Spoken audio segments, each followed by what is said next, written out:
Hello, everyone, and welcome to the pilot episode of Roll Call. I am Oishik. And I'm Sugandha. And we are both incoming MBA candidates at INSEAD. So, at every pivot of our education and career, we have been very fortunate to have people guiding the way. There have been people who have shared their journeys with us, people who have been very patiently answering the numerous questions we have. So, to say, we truly understand the importance of a helping hand and a patient ear. Through this channel, we hope to answer some of your questions about career, MBA, and life. We hope you enjoy these conversations and let us know what's your question. So for the pilot episode, we have somebody very cool with us. If this person were to write his autobiography, it would be called Winning in Life, but Seeming Casual and Effortless. This person graduated from India's best college for commerce, SRCC, where he won numerous awards for his meritorious performance in academics and extracurriculars. After graduation, he joined DE Shaw as a financial analyst, working with US-based trading desks. He's also a CFA charter holder and has an obnoxiously high GMAT score of 770. So if you were to think that this is it, it's not. He is also an MBA graduate from INSEAD, where he studied in France and Singapore.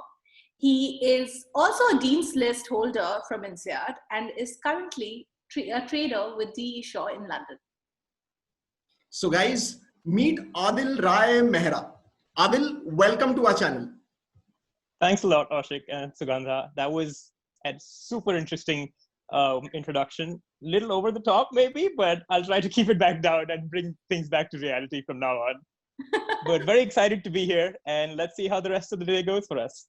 You know, you made it very easy for us to come up with that introduction. So, I mean, it's completely on you. Yeah. But we're so glad you could join us for the chat. So let's dive into the questions that we have for you. You know, Aadil, it's kind of obvious that your education and your professional journey has largely been focused on the finance sector. What were your thought process while concentrating and thinking of, yeah, this is the sector that I want to go with? So as you mentioned that I started off my undergraduate in business and finance in India. And towards the last year of our education over there, we had to choose our specializations. And it was at that point that I had chosen finance and investment as one of my specialization subjects. And during that time, I really thoroughly enjoyed understanding everything there was with regard to the financial markets, futures and options, how investment strategies are made and investment decisions are made, profits and losses. And that combined with my initial penchant for numbers in a way combined to give me such a fantastic love for the finance sector that I thought I had to continue pursuing it, which led me to my first job and then led me to further CFA and everything else that followed in my life.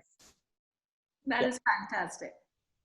Got it. So like at the risk of sounding like your INSEAD interviewer, so what was your motivation of pursuing an MBA? I think it was twofold if I were to think back to my INSEAD MBA interview days. One was the fact that I wanted to change geographies. So I wanted to move out of India and see what the world was like, particularly in Europe. And I thought going through INSEAD and going to INSEAD France would be a fantastic opportunity for me to interact with people in the European markets. And second was also to honestly understand whether finance was the exact thing that I want to continue doing for the rest of my life. Or is there actually another career or another option out there which I like a lot more, but I just haven't explored enough yet? Having said that, I think the INSEAD MBA, given that it was only 1 year long, was a perfect time gap for me to step away from my job. Because if I were to return to my same career as I did right now, 1 year was just long enough yet short enough for me to stay away from the markets but not lose touch with them. So combined with all of that, I think that was my motivation. And as I got into the INSEAD MBA, the experience was just one day better than the other. That's all I can say. Correct. So now, as you said, like one day better than the other, right? So I want to come to the INSEAD bit. We have heard quite a bit. We all know about the famous INSEAD FOMO, right? So out of the numerous options available at INSEAD, which activities were you involved in? And how did you prioritize? Prioritization is, I think, something that you automatically end up doing as you go with the flow at INSEAD. You really can't go in there with a well drawn out plan saying that, for the next week, I'm only going to attend one party and then go to one club activity and then try and focus on something else that I want to do, because there'll always be something else around the corner that's going to throw your plans out of the window. Having said that, I think personally, I was involved in 3 clubs at INSEAD. So that was the Energy Club, because I have background in energy. It was the PE and VC Club because of my penchant for finance. And then a very close friend of mine and I started the Design and Innovation Club over there, because we thought that innovation was something that it permeates all sectors and all kind of job profiles that we're looking at INSEAD, whether it's consulting or entrepreneurship or even finance for that matter. So that was a way that we wanted to combine all of the experience that people had across different industries and geographies and kind of highlight what was the innovative aspect in there and how INSEAD and INSEAD MBA can really boost that innovation that we're looking at there. Those were my activities, I think. In terms of how I prioritized it personally, like I said, a lot of days it was just going with the flow. There were days and weeks where you had really intense courses and you had a lot of assignments that you had to finish. But then there were weeks on end where you were going to one party after another and you were traveling on weekends, coming back on Monday morning at 7 a.m., not knowing how you're going to make it to class at 8 o'clock, but somehow managed that still and kept on going to the Wednesday parties and then everything else that followed. And I think it just happens. You really can't plan it. It automatically happens as you go with the flow. So, Aadil, I want to speak to you a little bit about your work now. Obviously being a trader in London is a very coveted position to be in. What is a typical day in your life like? Pre-COVID. Right? Well, my day really hasn't changed much pre or post-COVID, because even though I'm working from home, my hours remain the same and the kind of work that I'm doing remains largely the same. The day typically begins for me at 6:37 because I'm usually at my desk by 7:30. The morning involves just catching up with the market, what's happening in terms of news that must have come out overnight, catching up with some of the research that you were doing, interacting with the rest of your colleagues to see what they've been thinking about. And then you kind of dive straight into the kind of research analysis that you've been doing, because although trading and looking at the markets is definitely a very, very significant portion of your day, understanding what's actually happening behind those numbers and why those markets are behaving in a particular way and the analysis that you need to be able to do that well is also an equally important part of your day as such. So I spend a lot of my time analyzing the numbers, looking at trends, looking at what's looking anomalous in the market right now. And then I kind of correlate it with what I'm actually seeing in the market. What do other experts and other colleagues in my team really think of about that situation? And then we assimilate all of that information, all of those ideas to come up with a potential trade and go on with the rest of the day. But having said that, again, it's not always, trading can be a high pressure situation as well. So you can't be 100% on the job all the time from 7 a.m. to 5 p.m. because that's the freakishly long trading hours that London keeps, unlike anywhere else in the world.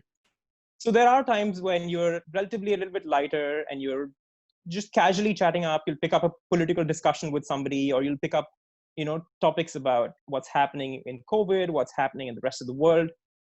And it's surprising because sometimes those conversations also spark a trade idea, because you start linking one economic fact to the other, which then somehow links right back to your industry. And you're like, wait, I can do this. So those are also moments that you really enjoy during the day. And it really helps you bond with the team and know each other beyond just colleagues. This is fantastic.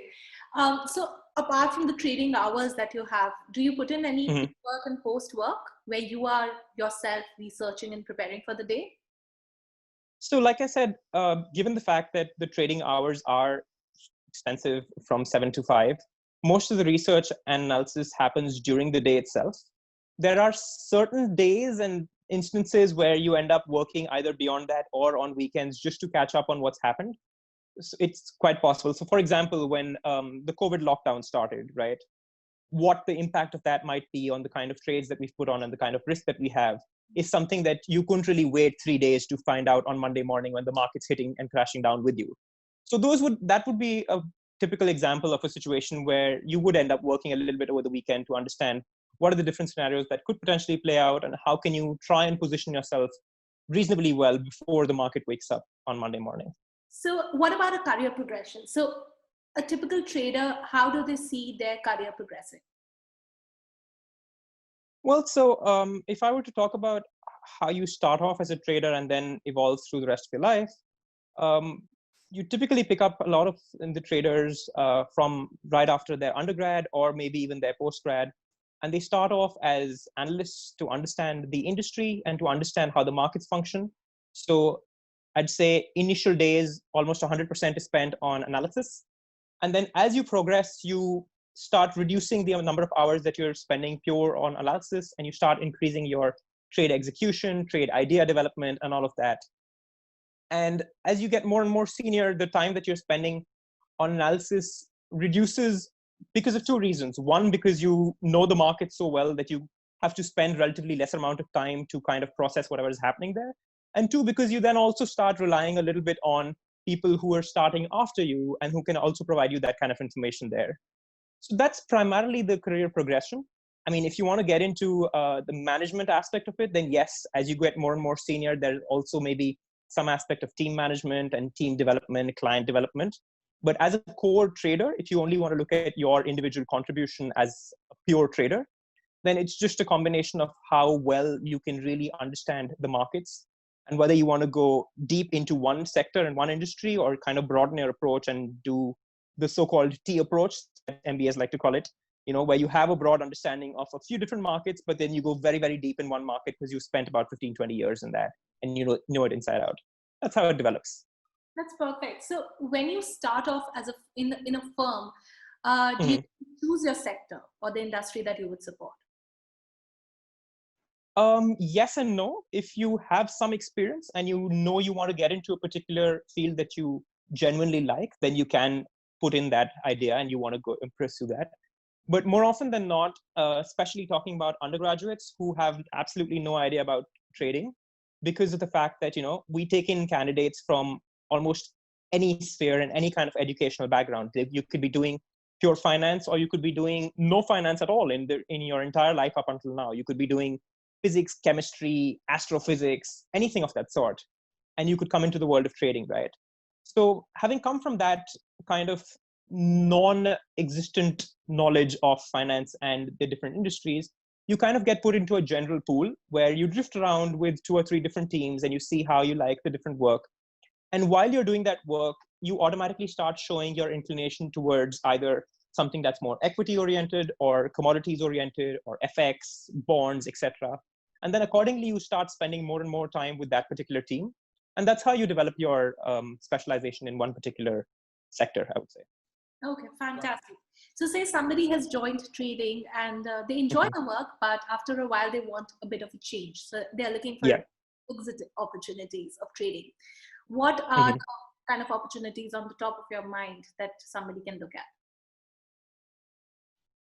Well, I mean, when you say exit opportunities, because of the fact that you have so much understanding of the industry as well, so I'd probably broadly classify it into 2 kinds of people here. One would be potentially the equity and the bond traders, and the others would be potentially the commodity traders, right? So the commodity traders and the FX traders know a lot about macroeconomics, and they know not a lot about how the economy and the world geopolitical issues, etc., are kind of affecting different decisions that people have to make. So moving out of a trading role, they could potentially go into a strategic role at a big firm, which also does similar kind of work, and go into the finance specialization of that firm. And similarly, probably the equity or the bond people could also go into an economist, or you get into some kind of a role where you're again analyzing how financial decisions are made or how particular industry is going to evolve in the coming future. But again, I would think that once you are committed to being a trader and you want to actually succeed in it in the long term, it's not something that you can get in and out of within 3 to 5 years.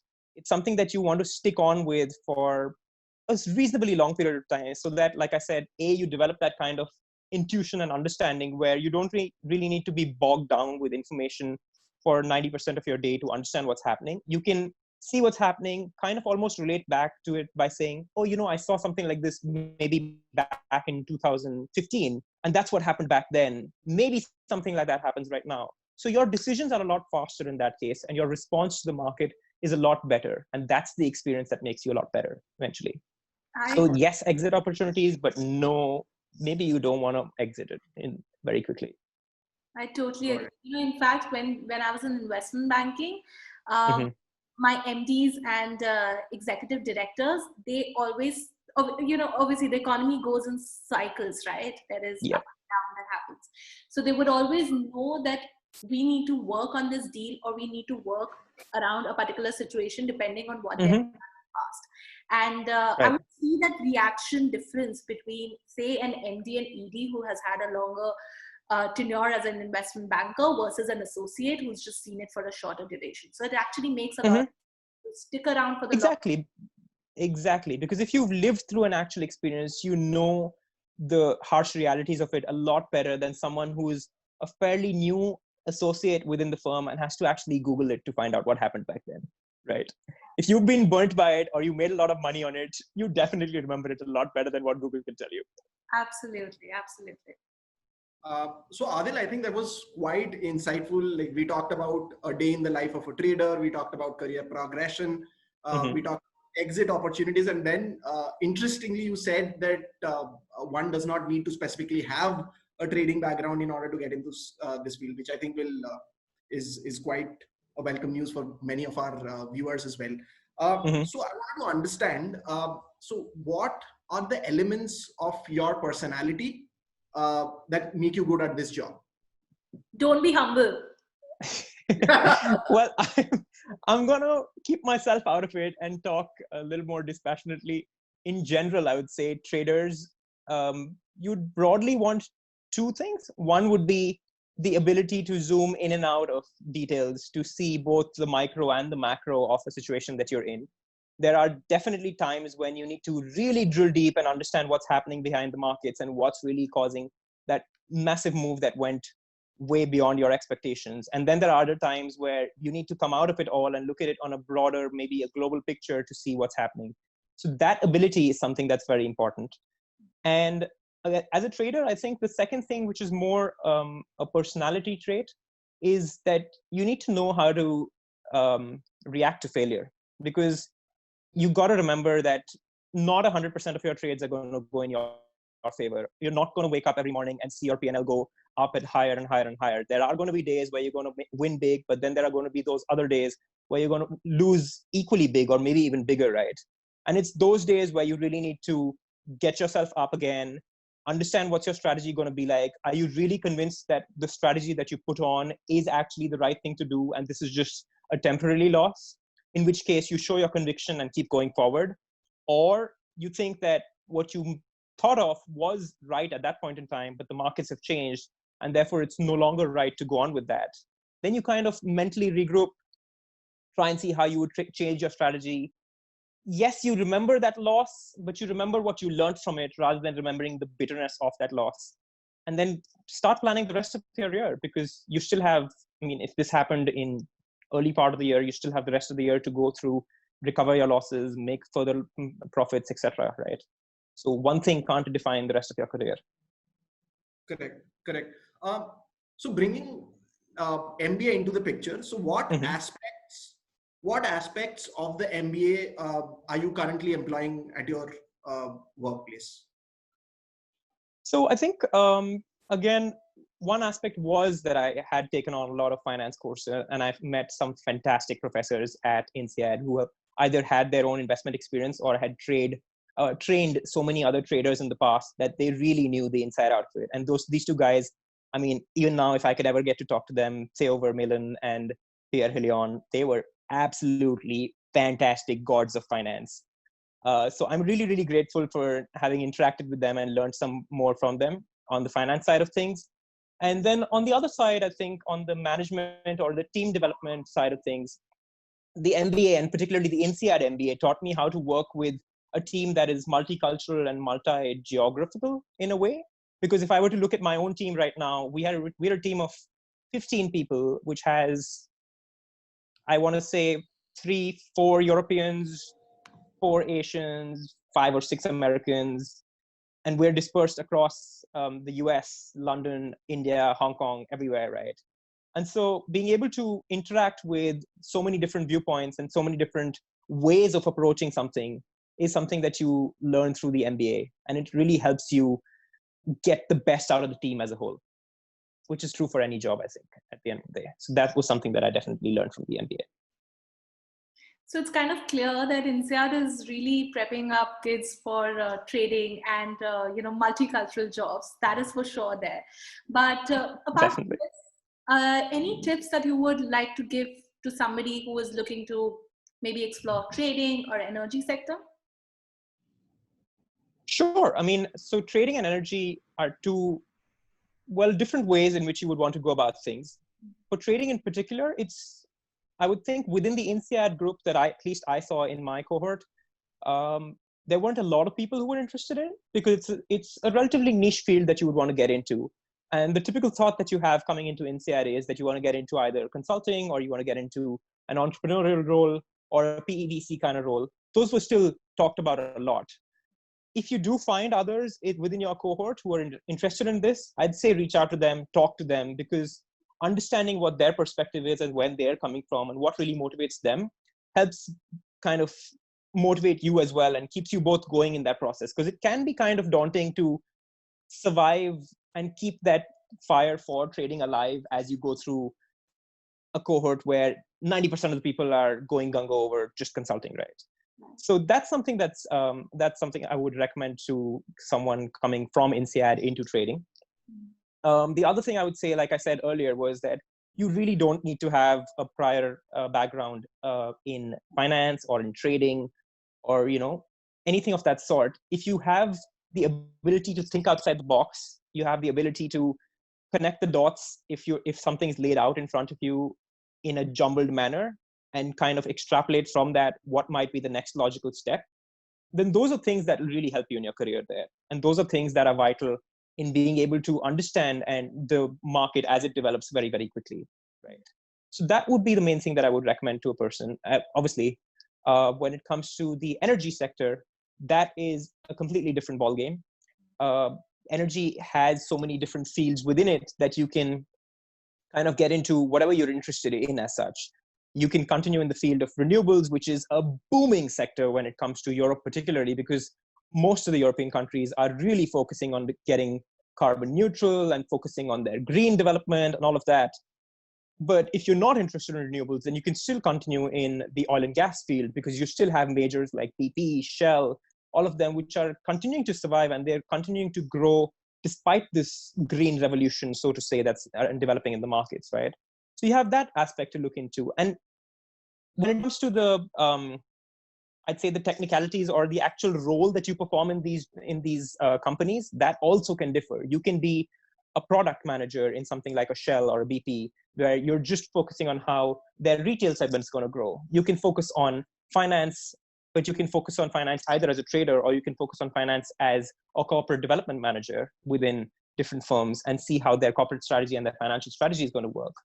Or you could get into something which is also known as, I'm forgetting the name at the moment, but it has to basically do with the physical side of the business and how the physical stock and the physical goods move from one place to the other. How is that inventory managed and how is everything managed over there?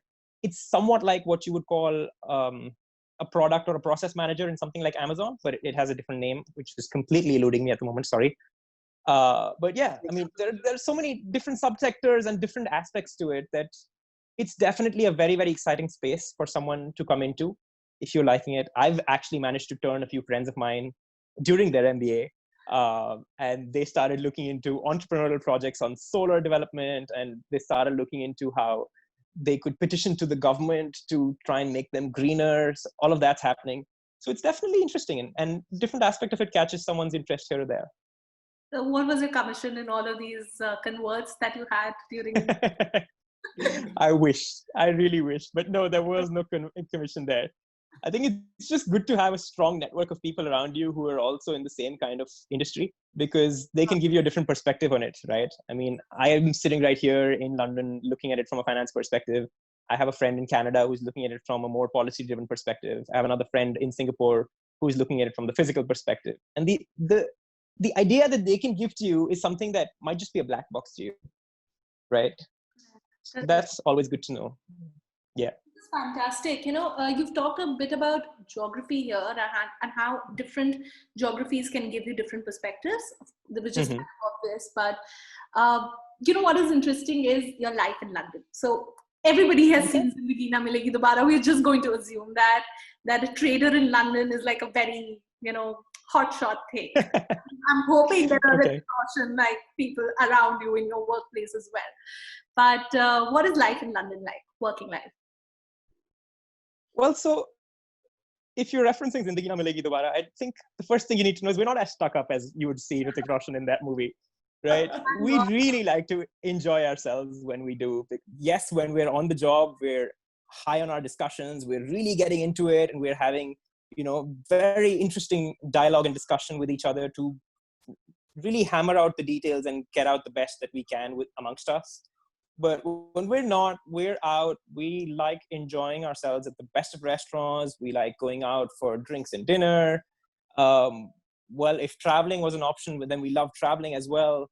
And, going out for offsites that really help you bond and interact with each other beyond the scope of work, really. And that, in fact, happened with me also. As in the initial days when I joined and when the world was still normal, my entire team, we went out for an offsite in somewhere close to New York, where we just went to a resort and we chilled over there for 2 or 3 days. We had meetings in the morning where we discussed what our strategy might be for the next few months. But beyond that, we were playing croquet, we were playing tennis, we were chilling in the spa. So you get to do both of them. You get to enjoy life and you get to take things seriously. It's fun. Fantastic. This is the punchline that we're going with trading. You work hard, you play hard. Definitely. Yeah. You got to, I think, because if you only work hard, you will drive yourself mental very, very quickly. So you have to balance out somewhere. So now I'll come to the fun part, the fun question. So all work and no play makes Jack a dull boy. From your experience, what are the cool things that's in store for incoming INSEAD students? Give us the inside scoop. Dude, lots and lots of trips. I really hope that by the time you guys get into your INSEAD MBA, things are back to normal and you can travel, because it's really during the trips that you get to interact with people most freely and you get to enjoy your INSEAD experience the most.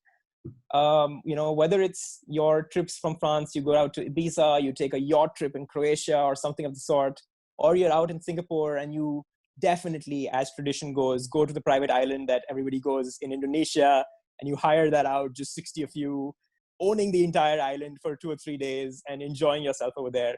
I think that is something that you really, really look forward to. And it's a fantastic experience. You have to live through it to know what's happening through that. And besides the partying and besides the trips, I think even the INSEAD MBA itself is really fun. The kind of people that you get to meet over there. And sometimes, whether it's guest lecturers or the kind of professors that you meet, some of them have such wealth of experience and they've been through such experiences that when you hear that firsthand, it's way different from than if you would read it in a book or you would see it online. And that, I think, sometimes gives you the chills. So that's also really exciting, I think. Maybe that's the nerd in me talking, but that is also very exciting. So the private island, we have been hearing so much about it that it has been all over all our Telegram chats. We have been looking at pictures, we've been looking at drone shots of that private island. So that's something that we're really looking forward to. And speaking of classes, so correct me if I'm wrong, I have heard that there is this one class where the professor tries to teach you statistics by placing bets with you, which obviously you lose because he's really good with statistics, and eventually you lose bit of money, and at the end of that class, you guys partied together with the professor. Yes. Oh my God, that guy is fantastic. You go into a bet thinking, dude, this is a bet I'm definitely going to win. Like, there is no chance this is going against me. And he walks away with $200 or 200 euros at the end of the class. And you're just like, wait, what happened? Do you remember the bet? I think the first time he did that in class with us was he asked us. We were barely 40 of us or 50 of us in class, and he's like, "I bet $50 right now that 3 people or 2 pairs of people in this class have the same birthdays." And we're like, "Dude, that's impossible. It can't be. I mean, like, have you seen us? We're so many different people and such a small group. It's not possible." And sure enough, like, he went around the class asking everyone their birthdays, and 2 people sitting right next to each other went, yes, 11th November, 11th November. And then 2 people right behind them went 8th June, 8th June. And you're just like, there goes my $50. Oh no. That is. But yeah, those are the kind of classes that you really enjoy, right? Because you don't want to learn stats just theoretically. You want to learn how and where it really affects you in life. Absolutely. And that's what that guy really does really well. Fantastic. Really looking forward to this. So, Aadil, that's the end of the questions that we have for you. However, we are not letting Fantastic. you go that easily, okay? Okay. We wanted to kind of test out the spontaneity of the trader, and we have a rapid fire for you. It's obvious that you cannot think a lot when you're answering these questions, but all right.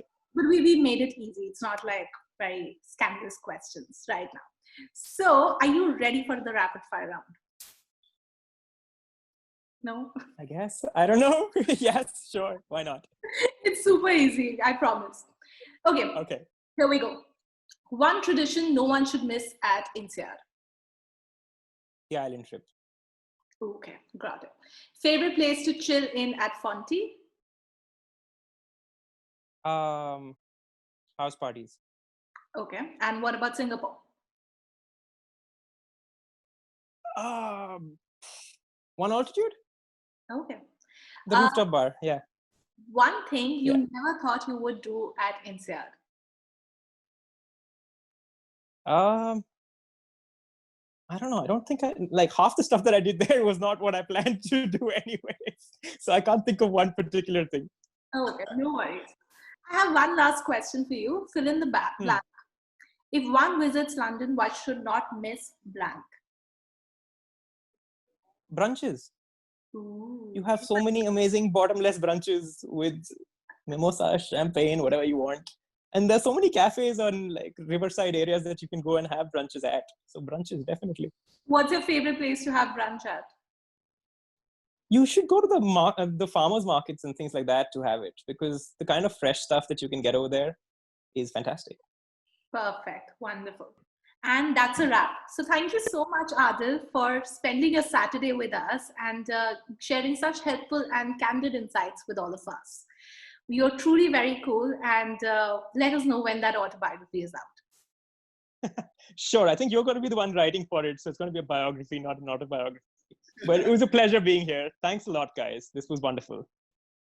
So thank you everyone for watching our pilot episode. We hope you liked this episode. If you have any recommendations or any suggestions about what we should cover next, please let us know in the comment section below. And last but not the least, please like, share, and subscribe to our channel. Thank you, guys. There must be a button somewhere down there, like these guys. Okay, bye. Bye.